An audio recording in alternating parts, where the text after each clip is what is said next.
Você já parou para pensar quem escreveu a Bíblia? Por que que a Bíblia foi escrita? Você já parou para pensar, você acha que um anjo trouxe do céu a Bíblia com a capa de couro com zíper? Você acha que... Tem gente que acha que a Bíblia foi escrita assim. Claro que não, cara. A Bíblia primeiro ela foi vivida em rodas de conversa. É isso que a gente tá falando. Aquilo que você falou. O que nós estamos fazendo aqui, nós estamos vivendo uma palavra. Então as histórias elas foram inspiradas por homens chamados ageógrafo, que são homens inspirados por Deus em determinados momentos. Eles eram a Bíblia, né? Não. No sentido Não. assim, dos mandamentos. Eles viviam isso, né? Não. Não? Deus viu a necessidade de inspirar homens para trazer uma mensagem divina até esse homem.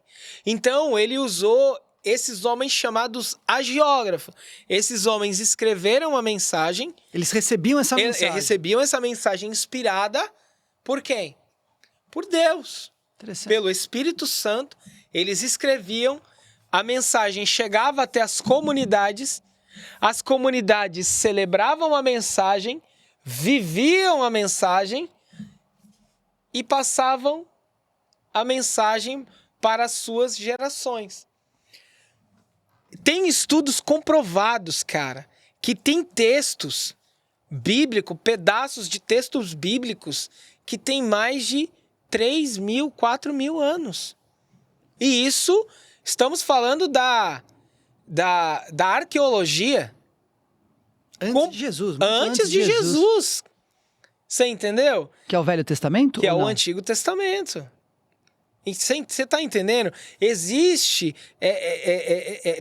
pedaços, fragmentos de textos, porque a Bíblia, parte do Antigo Testamento, ele foi escrito em rolos, só que antes de rolos, eles eram escritos em cerâmicas.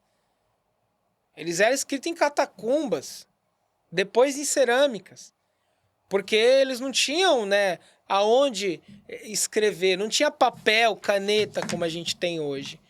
Então, assim, o processo da escrita bíblica foi muito difícil até 1500, até chegar a primeira impressão bíblica, que foi Gutenberg, que imprimiu Antigo e Novo Testamento. Até chegar ali, cara, muitos textos bíblicos se perderam. O Novo Testamento vem depois de Jesus, né? O Novo Testamento após Jesus.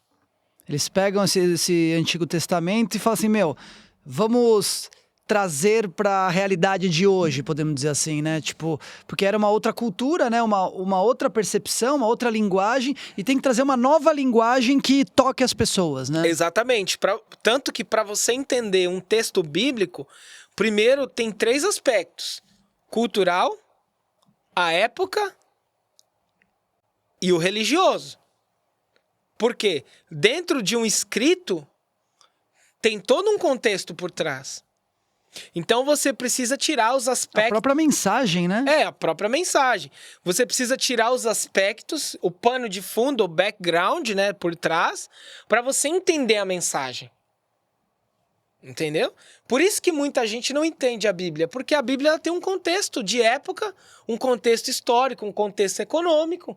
E aí que me faz mais sentido o motivo da gente ter diferentes religiões, né? Porque assim, não adianta você no mundo ocidental ter uma linguagem e querer ir pro mundo, vamos dizer, oriental e falar isso. E assim ao contrário, eu quero dizer, né? Por isso que existem as religiões em diferentes lugares, né? Porque é aquela mensagem para aquele contexto, para aquele povo, né?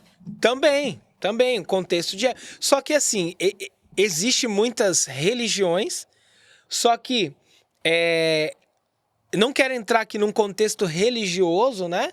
Mas assim, existem muitas religiões com contextos diferentes, ideologias diferentes, e algumas delas que entorpecem a palavra, desconfigura o que está escrito, interpreta de forma errada. E quando você interpreta a Bíblia e a lei de forma errada, tá tudo errado. Mas isso aí me parece que é o homem, né? O homem. Não a mensagem que foi trazida, não a mensagem. Né? Claro que não. A mensagem é a mesma. Tanto que a própria Bíblia vai dizer, Jesus fala que se um anjo vier e mudar um J uma vírgula, tá errado. Porque aquele contexto, e aquele texto ele não pode ser mudado, o que foi escrito. Só que tem muitos homens que usam a própria Bíblia como refúgio próprio, usa em benefício próprio, e eles futuramente eles acabam se perdendo na própria essência de quem é a própria Bíblia. É igual mesmo, dentro da teologia, muita gente que começa a fazer teologia não termina, ou sai sem fé, ou deixa de acreditar em Deus. Porque a teologia é um estudo da letra. A letra mata. Se você não tiver o Espírito, se você não tiver a força do Espírito Santo para te guiar, para te mostrar, para te iluminar. E muita gente que começou a fazer faculdade comigo desistiu, desanimou, não está nem na igreja mais. Por quê? Porque descobriu que interpretou aquela palavra, aquele contexto de forma errada. Porque tem gente que quer que tudo se alinhe. Tem gente que quer tudo, que quer uma sincronicidade. E não vai haver sincronicidade da Bíblia. Por mais que não se contradiz o que está escrito na Bíblia, por mais que não há contradição, existe, por exemplo, alguns textos que a referência do mar está errada, a referência geográfica, a referência de monte.